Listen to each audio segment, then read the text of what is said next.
Après près d'une décennie de dévouement, María Teresa Turrión Borrallo, la nounou devenue plus qu'une gardienne, a été brusquement licenciée. Il n'y a eu aucune annonce. Aucune photo d'adieu. aucun communiqué de presse bien rédigé, Juste du silence. et puis une vague de murmures.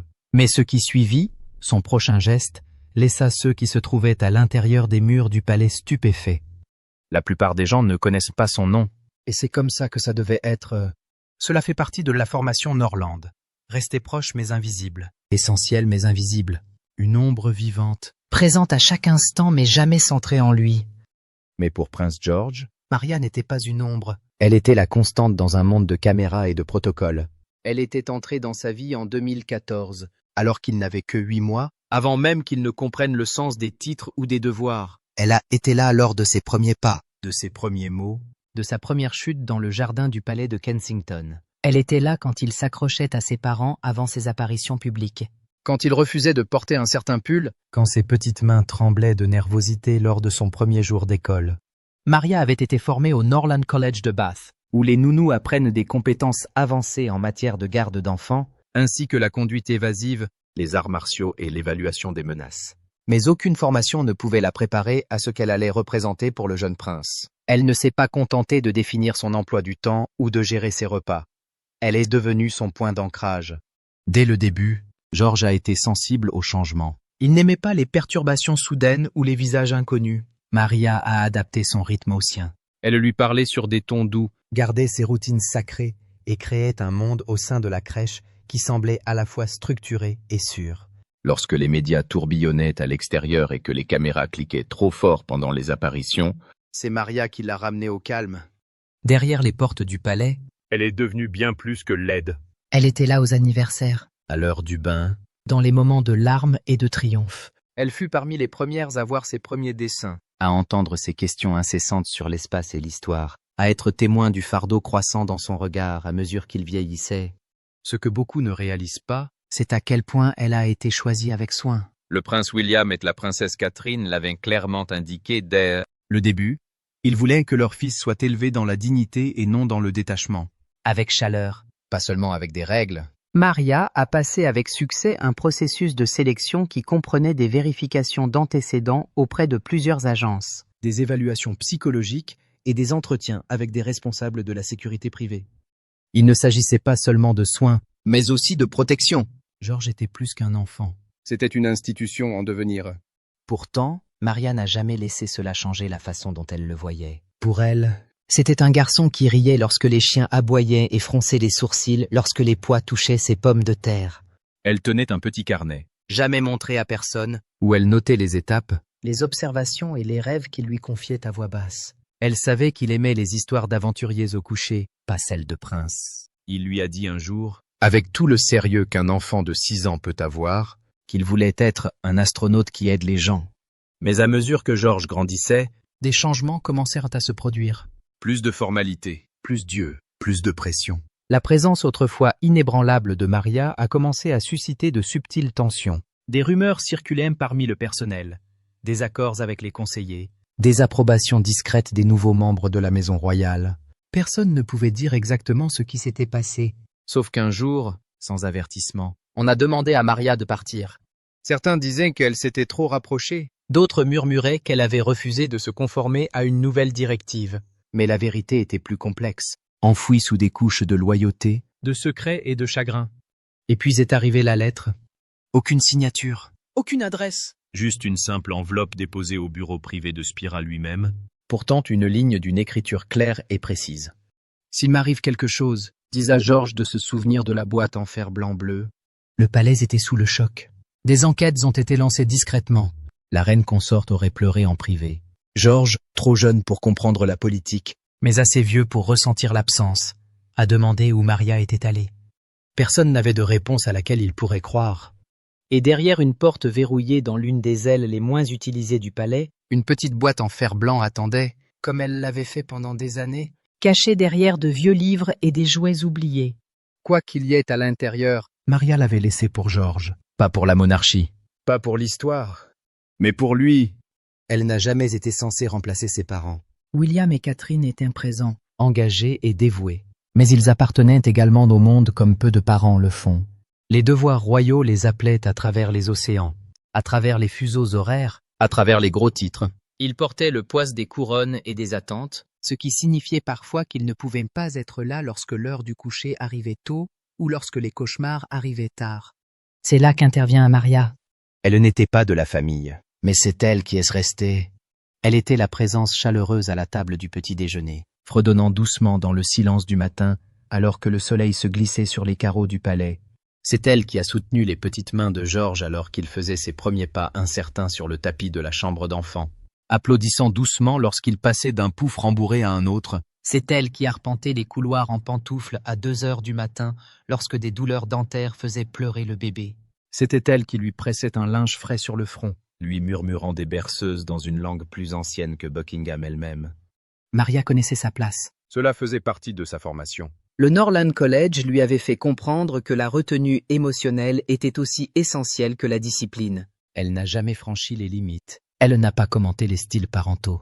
Elle n'a pas corrigé la famille royale et ne s'est pas impliquée dans les décisions privées. Mais la vérité est que les lignes s'estompent lorsque vous êtes là tous les jours et toutes les nuits. Quand un enfant vous cherche avant de parler, Quand vous devenez le premier visage qu'il voit le matin et la dernière voix qu'il entend avant de dormir, Au fil du temps, cette présence silencieuse est devenue irremplaçable.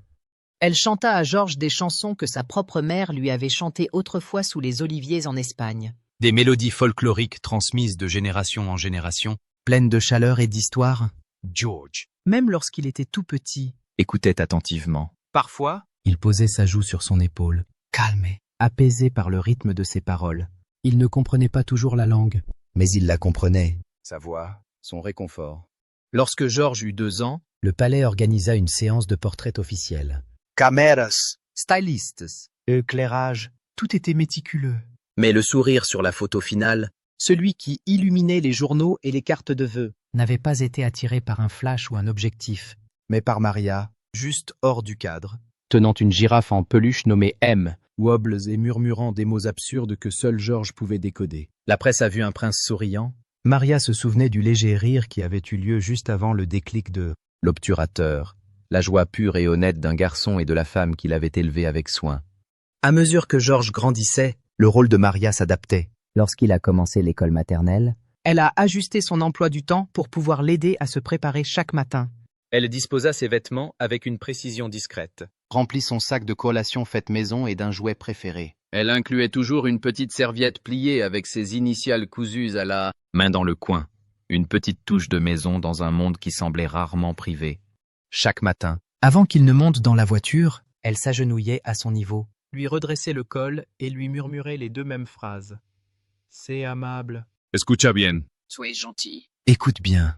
Il hochait toujours la tête. Georges était observateur. Il remarquait quand Maria était fatiguée, quand son sourire était plus lent. Un matin, il lui a demandé pourquoi elle portait toujours le même manteau bleu Norland, Elle a ri et lui a dit que cela faisait partie du travail. comme un uniforme de super-héros. Un jour, il a commencé à imiter son accent espagnol, Non par moquerie. mais par curiosité, en essayant de lui ressembler. Elle a pris cela comme un signe de confiance et a commencé à lui apprendre des mots simples.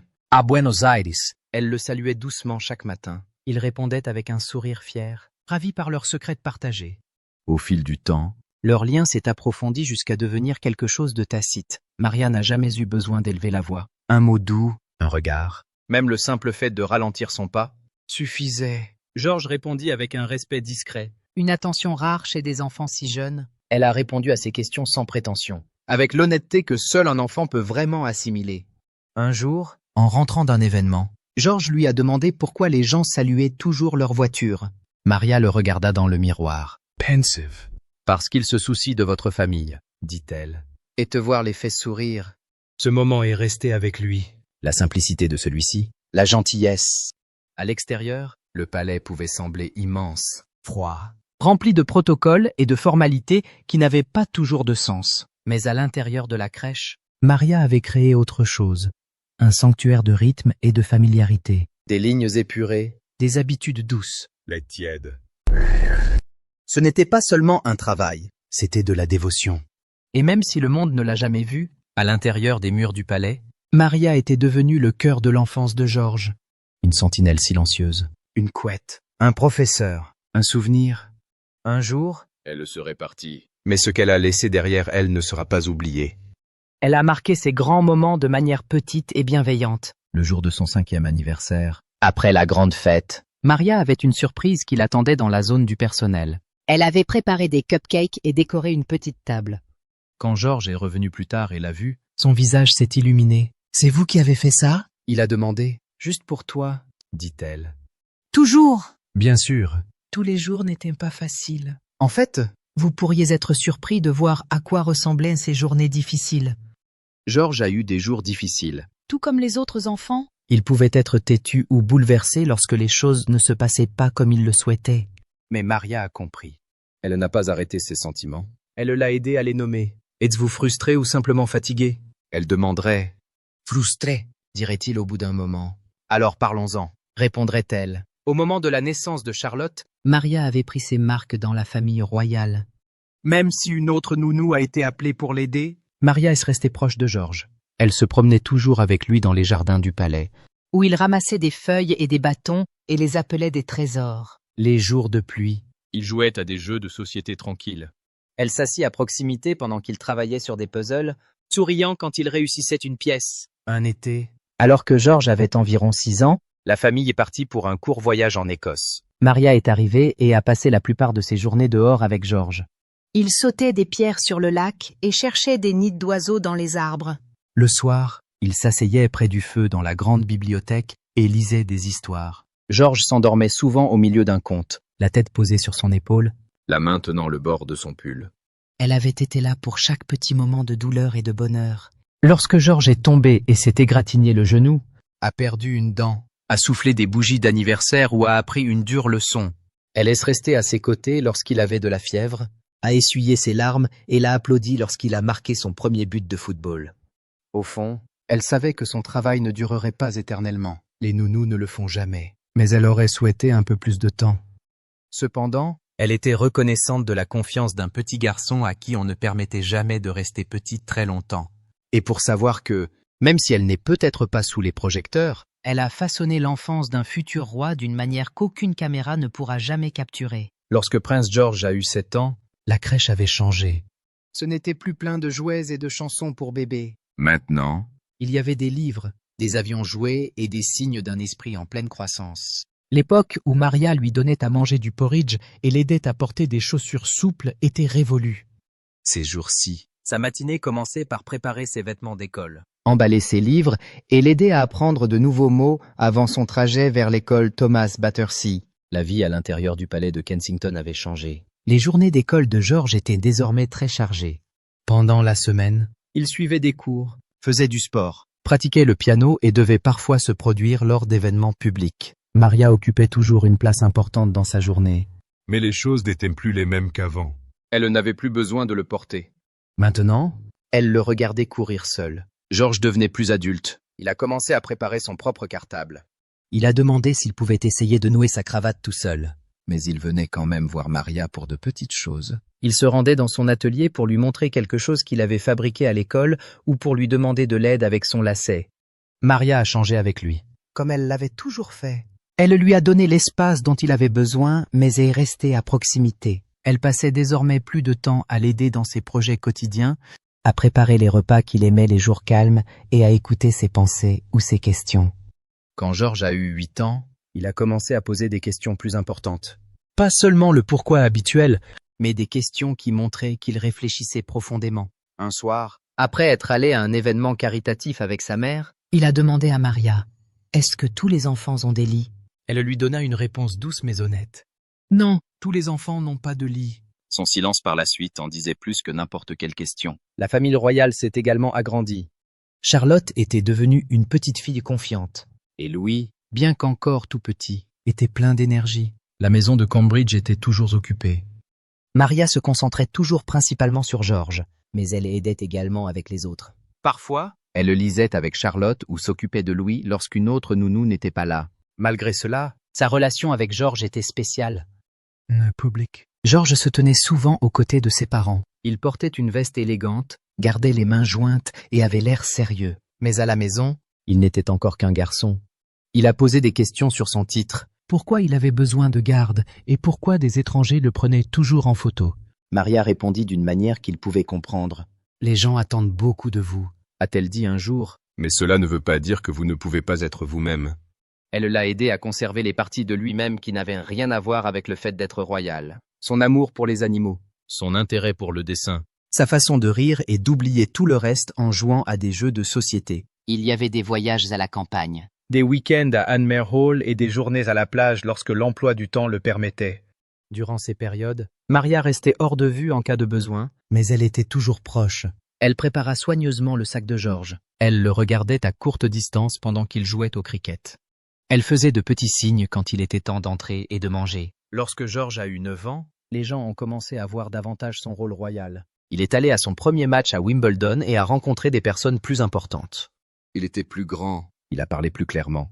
mais pour Maria, Il était toujours le même garçon. Celui qui s'arrêtait pour aider un oiseau blessé ou qui laissait ses petits mots au petit déjeuner. Parfois, les notes disaient simplement Gracias. pour la remercier de son aide aux devoirs. parfois, Les choses changent de manière discrète. Une automne, Pendant les vacances scolaires, George a passé la majeure partie de la journée à la bibliothèque avec son père. À lire sur les vieux explorateurs.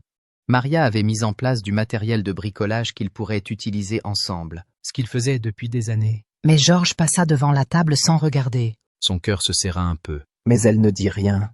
elle a emballé les objets artisanaux et a préparé du thé à la place. Ce n'était pas qu'il s'en fichait. Cela signifiait simplement qu'il grandissait.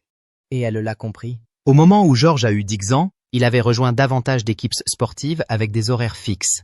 Il grandissait rapidement et ses pensées devenaient plus fortes. Il aimait beaucoup le football et avait commencé à aimer apprendre l'histoire. En particulier les guerres mondiales. il posait désormais des questions plus sérieuses.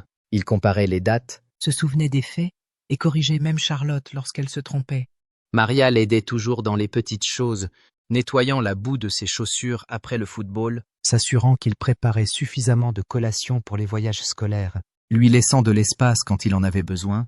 Mais le surveillant toujours plus tard. Cette année-là, George a fait un voyage scolaire au cours duquel il a dormi 3 nuits loin de chez lui. C'était la première fois depuis qu'il était tout petit.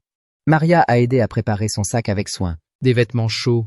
Une lampe de poche et des bottes imperméables. Avant de partir, Il lui fit un petit signe de tête.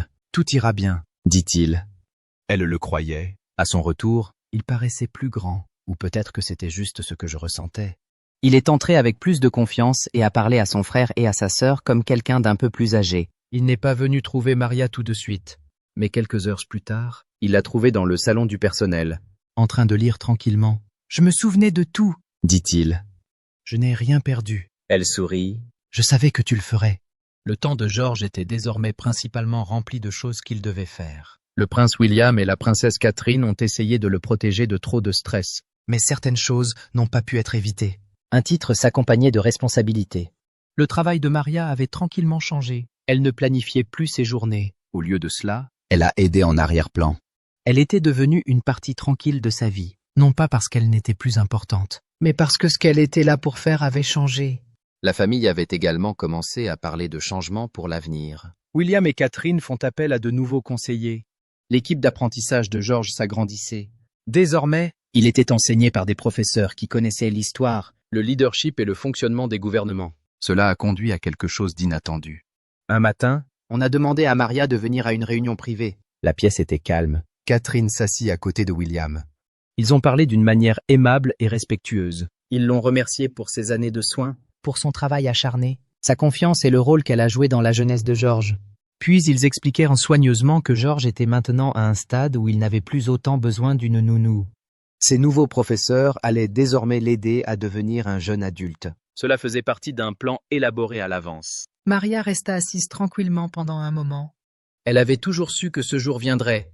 Mais entendre ces mots lui donnait un sentiment final d'une manière à laquelle elle ne s'était pas préparée. Elle n'a posé qu'une seule question. Quand est-ce que je m'arrête? Catherine la regarda. Nous avons pensé que tu devrais choisir. Mais George le sait déjà. Il veut te parler. Maria quitta la pièce et monta à l'étage. George était assis près de la fenêtre et dessinait. Il se leva en la voyant. Maman me l'a dit, dit-il doucement. Je ne veux pas que les choses changent. Maria eut un petit sourire et secoua la tête. Tu grandis et il est temps. Il ne parla plus. Mais il ne détourna pas non plus le regard. Elle n'a pas pleuré. Pas alors. Cette nuit-là, Elle a emballé le peu de choses qu'elle avait dans la zone du personnel. Quelques livres. Un dessin que Georges avait fait quand il avait 5 ans. Dans un cadre, un cahier rempli de souvenirs de son enfance. Le lendemain matin, Elle l'accompagna une dernière fois au petit déjeuner. il s'assit à côté d'elle. Il mangeait tranquillement. Quand il eut fini, il lui offrit un petit cadeau emballé. À l'intérieur se trouvait un carnet en cuir. Sur la première page de sa main se trouvaient les mots « Merci d'avoir été mon premier professeur. Elle a quitté le palais de Kensington cet après-midi-là. Pas d'entretien. Juste une promenade tranquille dans les marches arrière qu'elle utilisait depuis près de 10 ans. Mais ce qu'elle a fait ensuite était quelque chose à quoi personne ne s'attendait. Maria Borallo a quitté le palais de Kensington tranquillement. Il n'y a eu aucune déclaration publique. Le palais l'a aidé à emménager dans une petite maison dans l'ouest de Londres. Son quotidien a également changé. Fini les départs anticipés et les uniformes repassés. Fini les réunions avec le personnel. Ses matinées étaient silencieuses, et elle les laissait rester ainsi. 2 semaines plus tard, Elle reçut un message, non pas de William ou de Catherine, Mais du bureau du palais. Il disait que Georges s'était installé dans sa nouvelle routine. Ses conseillers scolaires étaient désormais pleinement aux commandes. Maria resterait dans les livres pendant 6 mois au cas où ils auraient besoin d'elle. Mais elle n'avait aucune tâche pour l'instant. Elle a refusé une offre d'emploi d'une autre famille riche. Elle est passée par le Norland College. Où elle s'est formée. Ils ont eu 2 enfants et vivaient à Belgravia. elle n'a pas posé de questions. Elle n'était pas prête à recommencer. 3 mois plus tard, elle rendit visite à une nounou à la retraite à Bath. Ils ont parlé de ce que cela faisait de quitter les enfants dont on s'occupait et de ce qui a suivi. Maria n'a pas beaucoup parlé de Georges. Mais elle a parlé de lui avec gentillesse. Lorsqu'on lui a demandé s'il lui manquait, Elle a répondu « Bien sûr ». De retour à Londres, elle eut peu de contact avec le palais. parfois, Des lettres lui étaient envoyées, certaines émanant d'enfants, d'autres d'étudiants de Norland. elle leur répondit à tous. Clairement et gentiment. Étonnamment. Au cours du 5e mois, Elle reçut une lettre du palais répertoriant les objets qu'elle avait laissés. un cardigan. Un cahier et un dessin d'enfant représentant un chien, Clairement celui de Georges. Ils lui ont été envoyés. sans aucune note. Elle a placé le dessin dans un tiroir. À 6 mois, Son rôle a officiellement pris fin. Le duc et la duchesse ont envoyé une note de remerciement. Remise en main propre, Elle l'a lue une fois. puis l'a placée avec le dessin. Mais cela ne s'est pas arrêté là. 8 mois plus tard, Elle reçut un appel du palais. Georges se préparait pour une grande sortie publique. Ils lui ont demandé si elle pouvait les aider pendant 1 semaine. Elle a dit oui. Elle revint par l'entrée du personnel. Georges la salua brièvement. Plus grand maintenant.